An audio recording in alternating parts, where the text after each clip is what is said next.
என்னப்பனல்லவா என் தாயும் அல்லவா. நமச்சிவாய ஓம் நமச்சிவாய.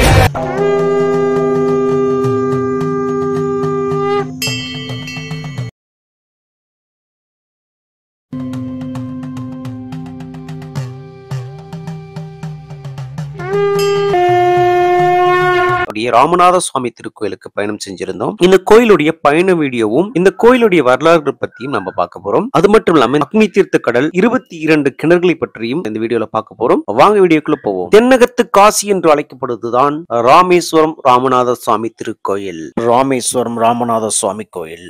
ராமேஸ்வரம் ராமநாத சுவாமி கோவில் தமிழ்நாட்டு மக்களை மட்டுமின்றி வெளிநாட்டவரையும் கவரத்தக்க வகையில் பண்டை கால திராவிட கலாச்சாரத்தை எடுத்துக்காட்டும் வகையில் சிறப்பாக அமைந்துள்ளது. சீதையை கடத்தி சென்ற ராவணனை ராமபிரான் வதம் செய்கிறார். ராமபிரான் ராவணனை சம்காரம் செய்த காரணத்தால் அவருக்கு பிரம்மகத்தி தோஷம் ஏற்பட்டது. அந்த பிரம்மகத்தி தோஷம் நீங்க அகத்திய முனிவரின் ஆலோசனைப்படி ராமர் ராமேஸ்வரம் வந்து சிவலிங்க பூஜை செய்து வழிபட்டால் பிரம்மகத்தி தோஷம் நீங்கும் என்று கூறுகிறார். உடனே ராமர் ஆஞ்சநேயரிடம் கைலாச பர்வதத்திற்கு சென்று சிவலிங்கம் கொண்டு வரும்படி கட்டளையிட்டார். அதன்படி ஆஞ்சநேயர் கைலாசத்திற்கு செல்கிறார். கைலாசத்தில் உள்ள சிவனை கண்டு சிவலிங்கத்தை பெற முயற்சி செய்கிறார். ஆனால் இறுதி வரை கைலாசத்தில் சிவபெருமானை காண முடியாமல் ஆஞ்சநேயர் வருத்தம் அடைகிறார். பின் இறுதியில் கடும் தவம் புரிகிறார். கடும் தவத்தின் பலனாய் சிவபெருமான் காட்சியளித்து ஆஞ்சநேயரிடம் 2 லிங்கத்தை கொடுக்கிறார். இந்நிலையில் லிங்கத்தை கொண்டு வர சற்று தாமதமானதும் சீதா பிராட்டி விளையாட்டாக மண்ணை கையில் பிடித்து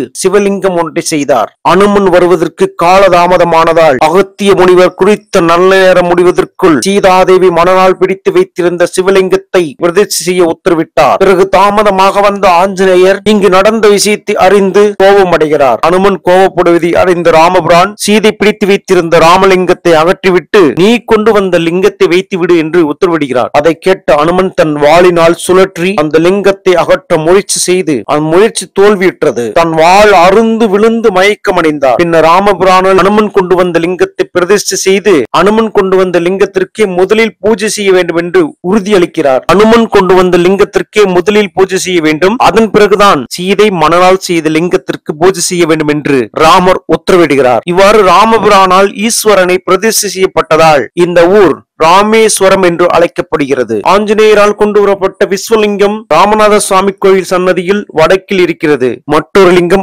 ஆஞ்சநேயர் கோயில் வாயிலில் இருக்கிறது. ராமாயண காலகட்டத்தில் நடந்த இந்த சம்பவங்கள் அனைத்தும் ராமநாத சுவாமி திருக்கோயிலுக்கு உள்ளே ஓவியங்களாக தீட்டப்பட்டிருப்பதை நீங்க பார்க்கலாம். நீங்க தரிசனத்திற்காக வரிசையில் நிற்கும் போது நீங்கள் படித்து தெரிந்து கொள்ள முடியும். இந்த ராமேஸ்வர திருக்கோயில் பயணம் அக்னி தீர்த்த கடலை தொடங்கி கோயிலுக்குள் சென்று 22 தீர்த்த கடலில் குளித்துவிட்டு தரிசனம் முடித்து வெளியில் வரும் வரை நாங்க என்னென்ன பண்ணோம் அப்படிங்கறத நீங்க தொடர்ந்து காணொளி பாருங்க. நாங்கள் அதிகாலை 5:30-6 மணிக்கு அக்னி தீர்த்த கடலுக்கு பக்கத்துல வந்துட்டோம். நாங்க எங்களுடைய காரை அக்னி தீர்த்த கடலுக்கு எதிர்புறமா இருக்கக்கூடிய தென்னந்தோப்பு பார்க்கிங் அப்படின்னு ஒண்ணு இருக்கு. அதாவது தென்னந்தோப்புக்குள்ள பார்க்கிங் வசதியுடன் ஒரு இடம் இருக்கு. அங்கேயே குளிக்க மட்டும் பாத்ரூம் போற வசதிகள் இருக்கு. அங்க 7 பேர் போனதுனால மொத்தமா 300 ரூபாய் கேட்டாங்க. நம்ம காலையில கார் நிறுத்தணும்னா தரிசனம் முடிச்சுட்டு வந்து கூட நம்ம கார் எடுத்துக்கலாம். டிராவல்ஸ்ல வரக்கூடியவங்க இந்த இடத்துல தான் பார்க் பண்றாங்க. நம்ம தரிசனம் பண்ணிட்டு உடனே கிளம்ப போறோம் அப்படின்னா ரூம் போடணும் அவசியம் கிடையாது. இங்கே நம்ம ரெடி ஆயிட்டு கிளம்பிடலாம். ஆண் பெண் இருபாலருக்கும் கழிப்பிட வசதிகள் இருக்கு. ரொம்பவும் சூப்பரா இருக்குமா அப்படின்னு கேட்டீங்கன்னா சுமாரா இருக்கும் அப்படின்னே சொல்லலாம்.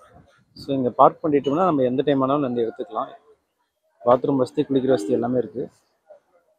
ஸோ இங்கே தான் நாங்கள் விட்டுருக்கோம். ஸோ இப்போ வண்டி வருது பார்த்தீங்களா, அந்த இடத்துல உள்ள.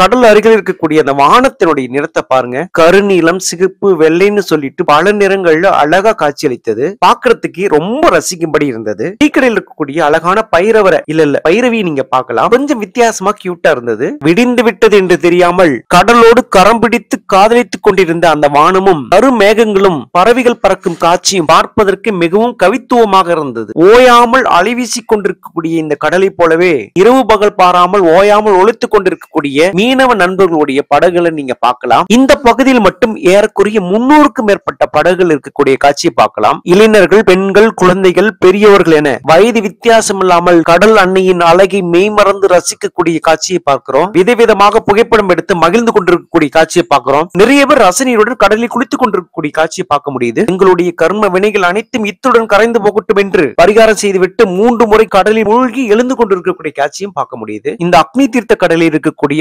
அனைவரும் அந்த உலக நாயனுக்காக காத்து கொண்டிருக்கக்கூடிய காட்சியை பார்க்க முடிந்தது. சூரிய உதயத்துக்காகவே, அந்த சூரியனுடைய தரிசனத்துக்காகவே பல பேரும் காத்து கொண்டிருக்கிற காட்சியை பார்க்க முடிந்தது. அனைவரும் காத்து கொண்டிருந்த அந்த நாயகன் கொஞ்சம் கொஞ்சமாக ஆதவன் பிரகாசமான தன்னுடைய பொன்னிற முகத்தை காட்டத் தொடங்கினார். பல பேர் சூர்யா போற்றி, சுந்தரா போற்றி, ஞாயிறே போற்றி என்று வணங்கி கொண்டிருக்கக்கூடிய காட்சியும் பார்க்க முடிந்தது. நானும் இந்த சூரிய உதய காட்சியை பதிவு செய்தேன். இந்த அக்னி தீர்த்த கடலிலே அக்னி குளம்பாக பொன்னிறம் கலந்த வெள்ளை நிறத்தில் அழகாக காட்சியளித்து இந்த இடத்திற்கு மேலும் அழகு சேர்த்தார் சூரிய பகவான். சூரிய பகவான் வந்து விட்டார் என்று பறவைகளும் குறுக்கும் நெடுக்குமாக துள்ளி குதித்துக் கொண்டிருந்த காட்சியை பார்க்க முடிந்தது. இந்த ராமேஸ்வரம் என்பது காசிக்கு நிகரான ஒரு புனித தீர்த்த தலம்னே சொல்லலாம். இப்ப நீங்க பார்த்துட்டு இருக்கிற இந்த கடல் தான் ராமேஸ்வரத்தில் இருக்கக்கூடிய அக்னி தீர்த்த கடல். ராமேஸ்வரம் கோயிலுக்கு வரக்கூடிய பக்தர்கள் முதலில் இந்த அக்னி தீர்த்த கடலில் குளித்து விட்டுதான் ராமேஸ்வர திருக்கோயிலுக்கு சென்று அங்க இருக்கக்கூடிய 22 தீர்த்த கிணறுகளில் குளித்து விட்டு சென்றால்தான் ராமேஸ்வரம் கோயிலுக்கு வந்த முழு பலனும் கிடைக்கும். ராமேஸ்வரம் கோயிலுக்கு மட்டும் நீங்க தரிசனம் பண்றதுக்காகவோ அல்லது பரிகாரம் பண்றதுக்காகவோ நீங்க வரீங்க அப்படின்னா ஒரு நாளே உங்களுக்கு போதுமானதாக இருக்கும். ராமேஸ்வரம் கோயில் மட்டும் இல்லாமல் இங்க இருக்கிற கோயில் மற்றும் சுற்றுலா தலங்களை சுத்தி பார்க்கணும்னு நீங்க நினைச்சீங்கன்னா நிச்சயமா ஒரு நாள் பத்தாது, குறைந்தது 2 நாட்களாவது உங்களுக்கு தேவைப்படும். இந்த கோயிலில் இருக்கக்கூடிய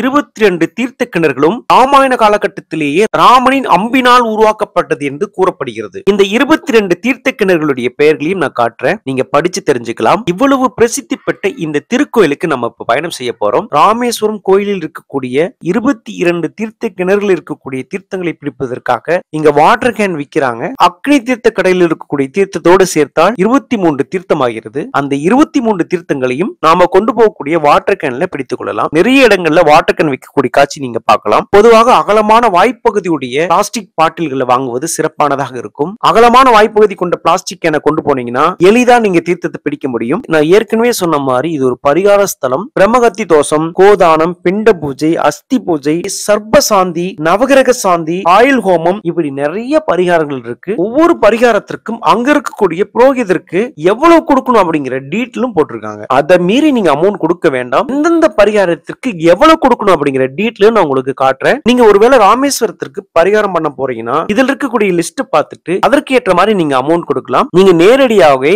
இந்த லிஸ்ட்டை நீங்க அங்கேயே பார்க்க முடியும். சரியான அமௌண்ட் வாங்கக்கூடிய புரோகிதர்களை பார்த்து பரிகாரம் பண்ணுங்க. இந்த பரிகாரம் பண்றவங்க நிறைய பேர் அகத்திக்கரையை பசுவுக்கு வாங்கி கொடுப்பாங்க. பசுவுக்கு அகத்திக்கரை கொடுத்தா தோஷங்கள் கரையும், கர்மவினைகள் கரையும் அப்படின்னு நம்பப்படுகிறது. நிறைய பசுக்கள் அங்கங்க இருக்கும். நீங்க கீரை வாங்கி பசுக்களுக்கு சாப்பிட கொடுக்கலாம். அக்னி தீர்த்த கடல்ல இந்த ஆர்ச் மாதிரி இருக்கக்கூடிய இந்த என்ட்ரன்ஸ் மொத்தம் 4 இருக்கக்கூடிய காட்சி நீங்க பார்க்கலாம். சமீபத்தில் நமது இந்திய பிரதமர் திரு நரேந்திர மோடி அவர்கள் ராமேஸ்வரத்துக்கு வந்த போது இந்த அக்னி தீர்த்த கடல்ல குளிச்சுட்டு போனாரு. நீங்க செய்திகள்ல பார்த்திருக்கலாம். இந்தியாவில் இருக்கக்கூடிய இந்து மதத்தின் மீது நம்பிக்கை இருக்கக்கூடிய ஒவ்வொருவரும் தங்களுடைய வாழ்நாளில் ஒரு முறையாவது இந்த ராமேஸ்வரத்திற்கு வருவாங்க. அப்படி ஒரு முறையாவது ராமேஸ்வரத்திற்கு வந்தால் அவர்களுடைய கர்ம வினைகள் அகலும் அப்படின்னு நம்பப்படுகிறது. ராமாயணத்தில் சீதை மணலால் செய்த அந்த லிங்க காட்சியை சிலைகளாக பார்த்துட்டு இருக்கீங்க. இந்த அக்னி தீர்த்த கடலில் இருந்து கிழக்கு கோபுரம் வரை போகக்கூடிய இந்த வீடியோ காட்சியானது நான் முழுதும் அப்படியே கொடுக்கலான்னு இருக்கேன். இந்த ராமேஸ்வரம் கோயிலுக்கும் இந்த அக்னி தீர்த்த கடலுக்கும் வராதவர்களுக்கு இந்த வீடியோ ஒரு பயனுள்ளதாக இருக்கும் அப்படிங்கிறதுனால இந்த வீடியோவை நான் முழுதுமாக காட்சிப்படுத்துறேன். தன்னுடன் பல ஆண்டுகளாக வாழ்ந்து தன்னை விட்டு மறைந்த ஒருவர் எதிர்பாராத விதமாக இறந்து போகிறார். அவருடைய ஆன்மா சாந்தி அடைய வேண்டும் என்பதற்காக பரிகாரங்கள் செய்து பிண்டங்களை கையில் வைத்துக் கொண்டிருக்கிற ஒரு அம்மாவுடைய முகத்தை பார்க்கும்போது என்னை விட்டு பிரிஞ்சு போயிட்டீங்களேன்னு சொல்லிட்டு அந்த வலியும் வேதனையும் அந்த அம்மா முகத்துல என்னால உணர முடிஞ்சது. மரணத்தால் பிரிந்து போனவருடைய அவர்களுடைய அவருடைய நினைவு வந்து அவரை வாட்டக்கூடிய காட்சியை அவருடைய முகத்துல பார்க்க முடியுது. அந்த அம்மா யாரை நினைத்து வேதனைப்பட்டு கொண்டிருக்கிறார்களோ அவருடைய ஆன்மா சாந்தி அடையட்டும். அந்த அம்மாவும் அவங்க குடும்பத்தை சார்ந்தவர்களும் நலமுடன் வளமுடன் நீண்ட ஆயுளுடன் வாழ வேண்டும் என்று எல்லாம் இல்ல இந்த ராமநாத சுவாமியிடம் வேண்டிக் கொள்கிறேன். இப்ப கோயில் கோபுரத்தை நோக்கி நடந்து போயிட்டு இருக்கோம். இந்த கோயிலில் 4 கோபுரங்கள் இருக்கு. கிழக்கு, மேற்கு, வடக்கு, தெற்குன்னு சொல்லிட்டு 4 கோபுரங்கள் இருக்கு. இந்த அக்னி தீர்த்த கடலிலிருந்து நடந்து போகும்போது இந்த பாதையானது கிழக்கு கோபுர வாசலை நோக்கி நம்மளை கூட்டிட்டு போவோம். இடதுபுறமா ஒரு கோயில் இருக்கக்கூடிய காட்சி நீங்க பார்க்கலாம். ஸ்ரீ மகா காளியம்மன் கோயில்னு சொல்லிட்டு ஒரு கோயில் இருக்கக்கூடிய காட்சி நீங்க பார்க்கலாம். நிறைய பக்தர்கள் இந்த கோயிலுக்கு போறக்கூடிய காட்சி நீங்க பார்க்கலாம். இப்ப கோயில் கோபுரம் தெரியுது நீங்க பார்க்கலாம். இதுதாங்க ராமநாத சுவாமி கோயிலுடைய கோபுரம். இந்த கோபுரமானது கிழக்கு வாசல் கோபுரம். இந்த கிழக்கு வாசல் கோபுரத்திற்கு எதிர்புறமா இருக்கக்கூடிய சாலையில வந்தீங்கன்னா அக்னி தீர்த்தத்துக்கு வரலாம் அப்படிங்கறத நீங்க புரிஞ்சுக்கலாம். மொத்தம் 4 கோபுரம் இருக்கிறதுனால எந்த கோபுரத்தை நோக்கி போறோம், எந்த கோபுரத்தை நோக்கி வரோம் அப்படிங்கிறது தெரிந்து வைத்துக் கொள்வது சிறப்பானதாக இருக்கும். கோவில்ல தீர்த்தத்துல குளிக்கிறதுனால நிறைய பேர் மொபைல் கொண்டு போக முடியாத சூழ்நிலை ஏற்படும். நிறைய பேர் மொபைல் போனை எடுத்துட்டு போக மாட்டாங்க. ஒருவேளை குழுவா போகும்போது கூட்டத்துல யாராவது மிஸ் ஆயிட்டாங்கன்னா அதற்காக தான் எந்த கோபுர வாசல்ல நிக்கிறோம் அப்படிங்கிறது தெரிஞ்சிட்டு போறது சிறப்பானதாக இருக்கும். இந்த ராமேஸ்வரம் ஆலயத்தை பற்றிய சிறப்புகளை இந்த தகவல் பலையில குறிப்பிட்டிருக்காங்க. ஒரு வழியா அக்னி தீர்த்தத்தில் இருந்து கிழக்கு கோபுரம் நோக்கி வந்துட்டோம். பலமுறை கோயிலுக்கு வந்தாலும் கூட எந்த கோபுரத்திற்கு எதிர்புறமா இந்த அக்னி தீர்த்த கடல் இருக்குன்னு சொல்லிட்டு ஒரு குழப்பம் இருக்கும். இந்த கிழக்கு கோபுரத்திற்கு எதிர்புறமா வரக்கூடிய சாலையில வந்தீங்கன்னா அக்னி தீர்த்தத்துக்கு போகலாம் அப்படிங்கறத நீங்க புரிஞ்சுக்கலாம். இப்ப நாங்க கிழக்கு கோபுரத்தை பார்த்த மாதிரி நின்னுகிட்டு இருக்கோம்.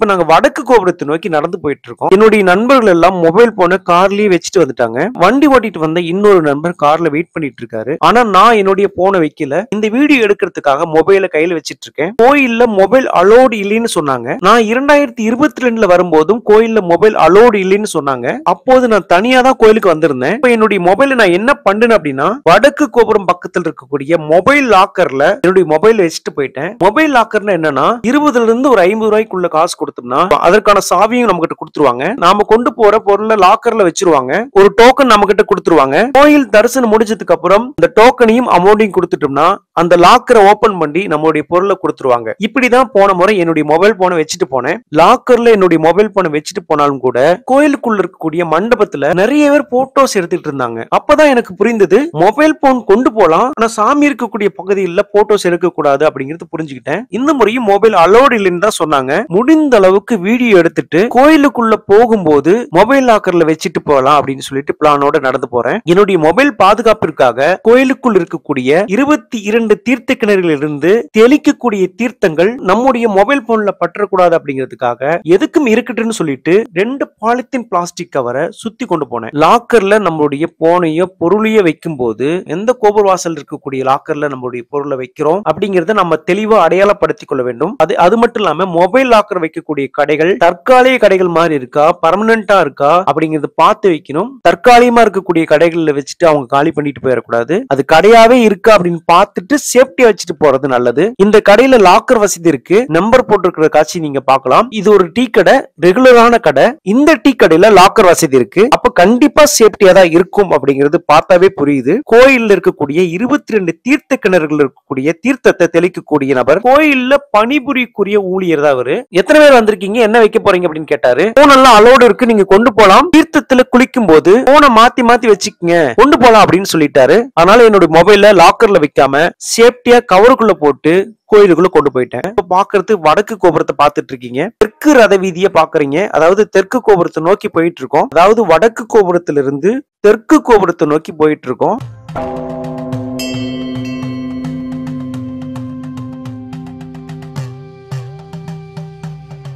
இப்ப 2 தரிசனத்துக்கான வழி இருக்கு. ஒன்று பொது தரிசனத்துக்கான வழி, மற்றொன்று சிறப்பு தரிசனத்துக்கான வழி. சிறப்பு தரிசன கட்டணம் 100 ரூபாய் மற்றும் 200 ரூபாய் கட்டணத்தில் இருக்கு. நாங்க 100 ரூபாய் கட்டணத்துல போனோம். இன்னும் ஒரு சில கோயில நாங்க பார்க்க வேண்டியிருந்ததால பொது தரிசனத்துல போகாம 100 ரூபாய் இருக்கக்கூடிய சிறப்பு தரிசனத்தை நோக்கி போனோம். இந்த வரிசையில் செல்லும் போது ராமாயணத்தில் சீதை மணலிங்கத்தை செய்த அந்த சம்பவங்களை ஓவியங்களாக இந்த பகுதியில வைத்திருந்தாங்க. அந்த ஓவியங்கள் எல்லாம் போட்டோஸ் வீடியோஸ் எடுக்கலான் இருந்தேன். அந்த போட்டோஸ் வீடியோஸ் எல்லாம் எடுக்கக்கூடிய வாய்ப்புகள் வாய்ப்புகள் கிடைத்தும் எடுக்க தோணல, அதனால எடுக்கல. தரிசனம் பார்க்கறதுக்கு ஏறக்குறைய 2 மணி நேரத்துக்கு மேலாச்சு. பொறுமையா நிதானமா ராமநாத சுவாமியை தரிசனம் பண்ணிட்டு வந்தோம். கொஞ்ச நேரம் அம்மன் சன்னதியில அமைதியா உட்கார்ந்து இருந்தோம்.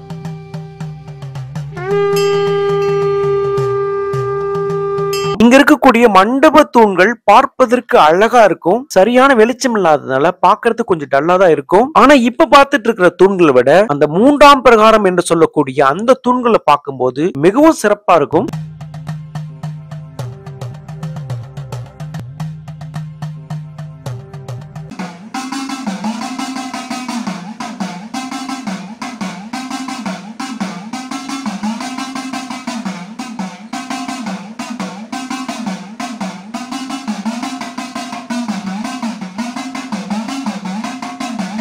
இதுதாங்க இந்த ராமநாத சுவாமி கோயிலில் பிரசித்தி பெற்ற 3ஆம் பிரகாரம். இதில் இருக்கக்கூடிய தூண்கள் மொத்தம் 1212. இதனுடைய உயரம் 22 அடி 7.5 அங்குலம். தூண்கள் கட்டப்பட்டது வந்து பாத்தீங்கன்னா 1740 முதல் 1770ஆம் ஆண்டுகள்ல முத்துராமலிங்க சேதுபதி என்பவரால் கட்டப்பட்டிருக்கு. அதாவது 30 ஆண்டுகள் கட்டியிருக்காங்க. இந்த பிரகாரத்தில் இருக்கக்கூடிய அமைப்பு, அதாவது வெளிப்புற நீளம் எவ்வளவுன்னு சொல்லியிருக்காங்க. கிழக்கு மேற்காக 690 அடியும் வடக்கு தெற்காக 395 அடியும் உள்ளது என்று குறிப்பிடப்பட்டிருக்கு. இங்க இருக்கக்கூடிய 1212 தூண்களை பாருங்க. அந்த கடைசியில பார்க்கும்போது ஒரு ரவுண்ட் ஷேப் மாதிரி, ஒரு டைமண்ட் ஷேப் மாதிரி எப்படி முடியுது பாருங்க. ஒவ்வொரு தூண்களும் கொஞ்சம் கொஞ்சமாக வெளிப்புறமா தள்ளப்பட்டு இறுதியில பார்க்கும்போது ஒரு டைமண்ட் ஷேப்ல நமக்கு கிடைக்குது. பார்க்கிறதுக்கே கண்கொள்ளா காட்சியா இருக்குங்க. இது எனக்கு என்ன வருத்தம் அப்படின்னா சரியான லைட்டிங் கிடைக்கல அப்படின்னு எனக்கு வருத்தமா இருக்கு. இன்னும் கூட அழகா எடுத்திருக்கலாம், பொறுமையா எடுத்திருக்கலாம், காத்திருந்து எடுத்திருக்கலாம் அப்படின்னு இப்ப தோணுது. ஆனா அடுத்தடுத்து நிறைய இடங்களுக்கு பயணம் செய்ய வேண்டி இருந்ததால அதிக நேரத்தை செலவிட முடியல. அது எனக்கு வருத்தம் அளிக்குதுன்னே சொல்லலாம். மீண்டும் ஒரு முறை வாய்ப்பு கிடைத்தால் இது பொறுமையா நிதானமா அழகா எடுக்கிறேன். தென்னிந்தியாவில் இங்கு மட்டுமே ஜோதிலிங்கம் இருக்கிறது. இந்த ராமேஸ்வரம் கோயிலில் பல வகையான பூஜைகள் நடைபெறுகிறது. கலச அபிஷேகம், சங்காபிஷேகம், ருத்ராபிஷேகம், பஞ்சாமிர்த அபிஷேகம், சுவாமி சகஸ்ரநாம அர்ச்சனை, அம்பாள் சகஸ்ரநாம அர்ச்சனை, அம்பாள் கவசம் என பல பூஜைகள் நடைபெறுகிறது. மீண்டும் கிழக்கு கோபுர வாசல்ல நின்றுட்டு இருக்கோம். கிழக்கு கோபுர வாசலில் இருந்து நாங்க வாகனம் நிறுத்தின இடத்துக்கு போலாம் அப்படின்னு முடிவு பண்ணிருக்கோம். போற வழியில சாப்பிட்டுட்டு போலாம் அப்படின்னு முடிவு பண்ணிருக்கோம். முன்னர் வந்த பாதையிலேயே நாங்க திரும்ப போயிட்டு இருக்கோம். ஏற்கனவே நம்ம பார்த்த அந்த தகவல் பலகையை மீண்டும் பாக்குறீங்க. இப்ப மணி கிட்டத்தட்ட ஒரு 10-10:30 இருக்குன்னு நினைக்கிறேன்.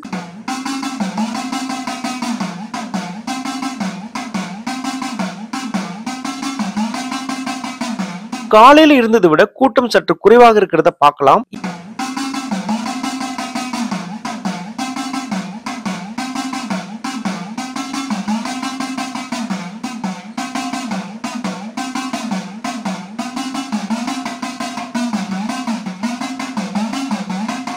எந்தெந்த பரிகாரத்திற்கு எவ்வளவு கட்டணம் அப்படிங்கிற விவரங்களை நீங்க பாக்குறீங்க. இந்த பகுதியில் இருந்து அக்னி தீர்த்த கடலை நீங்க பாருங்க.